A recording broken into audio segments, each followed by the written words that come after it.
দর্শক, চাকরি প্রত্যাশী প্রতিবন্ধী গ্রাজুয়েট পরিষদের ব্যানারে ৫ দফা দাবি বাস্তবায়নের লক্ষ্যে ষষ্ঠ দিনের মতো কর্মসূচি পালন করছে শারীরিক প্রতিবন্ধী শিক্ষার্থী ও গ্রাজুয়েটরা। আজ রয়েছে যমুনা অভিমুখে পদযাত্রা কর্মসূচি। এই বিষয়ে আরও বিস্তারিত তথ্য জানাতে আমাদের সাথে যুক্ত হচ্ছেন সহকর্মী ইমতিয়াজ সনি।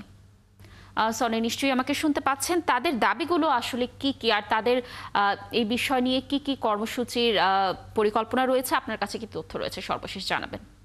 লাবণী, আসলে চাকরি প্রত্যাশী যে প্রতিবন্ধী যারা শিক্ষার্থী এবং গ্রাজুয়েটরা আছে তারা কিন্তু আসলে ৫ দফা দাবিতে মূলত তারা কর্মসূচি পালন করছে এবং আজকে ছিল ষষ্ঠ দিন। আজকে তারা হচ্ছে যমুনা অভিমুখে আসলে একটা পদযাত্রা কর্মসূচি তারা নিয়েছে।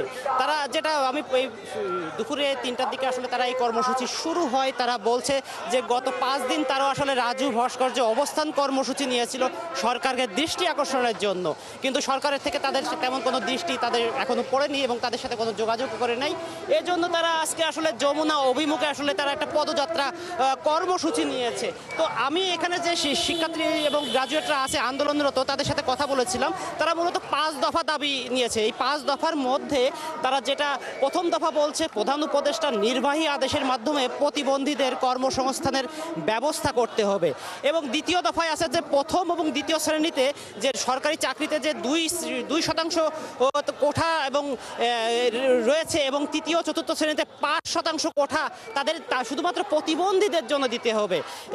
এছাড়া রয়েছে শ্রুতি লেখক, অর্থাৎ প্রতিবন্ধীদের যেই লেখনী পদ্ধতি, সেখানে আসলে সেই যে নীতিমালা আছে রাষ্ট্রের, সেই নীতিমালা সংশোধনের কথাও তারা বলছে।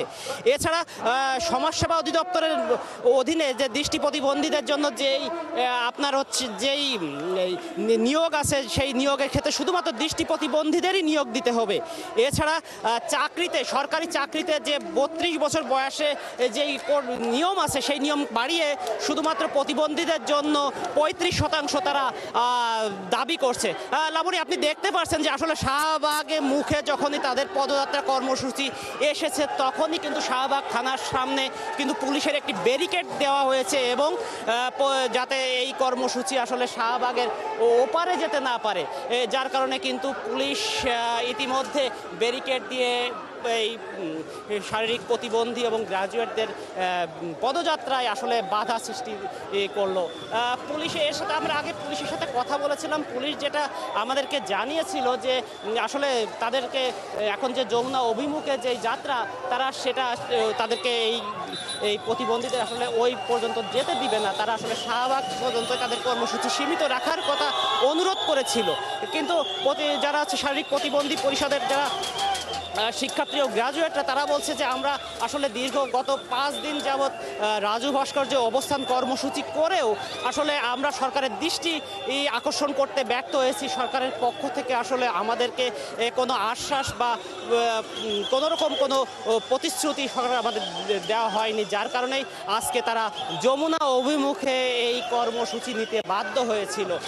তারপরেও আমি এই যারা এখানকার গ্রাজুয়েট এবং শিক্ষার্থী প্রতিবন্ধী যারা আছেন, তারা যেটা বলছে, সরকার যদি তাদের দাবি মেনে নেয় তাহলে তারা তাদের কর্মসূচি প্রত্যাহার করবে। না হলে তারা বলছে যে আসলে আমরা এমনি শারীরিক প্রতিবন্ধী, এমনি জন্মগতভাবে আমাদের শারীরিকের কেউ এখানে অন্ধ, কেউ চোখে দেখে না, কেউ পায়ে সমস্যা, কেউ হাতে সমস্যা, এরকম বিভিন্ন তাদের এমনি সামাজিকভাবে বিভিন্ন প্রতিবন্ধকতা উত্তীর্ণ হতে, আসলে সমাজের বিভিন্ন সেক্টরে উত্তীর্ণ হতে তাদের যেই সংগ্রাম, সেই সংগ্রামের পরেও তারা তাদের লেখাপড়া চালিয়ে তারা অনেক সময় রিটেন এবং ভাইবা পর্যন্ত চলে যায়, কিন্তু তারপরেও দেখা যাচ্ছে ভাইভাতে তাদের অনেকেই বাদ যায়, যার কারণে তারা একটি নির্দিষ্ট প্রথম ও দ্বিতীয় শ্রেণীর 2% চাকরিতে যে কোঠা, সেই কোঠা চাচ্ছে, এবং তৃতীয় চতুর্থ শ্রেণীতে চাকরির ক্ষেত্রে তারা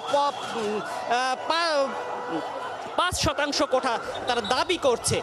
এছাড়া আছে তারা চাকরির যে বয়স সীমা, যেখানে 32 বছর আছে সরকারি চাকরি বিধিতে, সেটাকে তারা আসলে 35-এর দাবি জানিয়েছে। তবে তাদের আরেকটি কথা আছে যে আপনি জানেন যে চাকরি প্রত্যাশী 35 নিয়ে একটা কিন্তু সাধারণ শিক্ষার্থীরাও আন্দোলন করছে।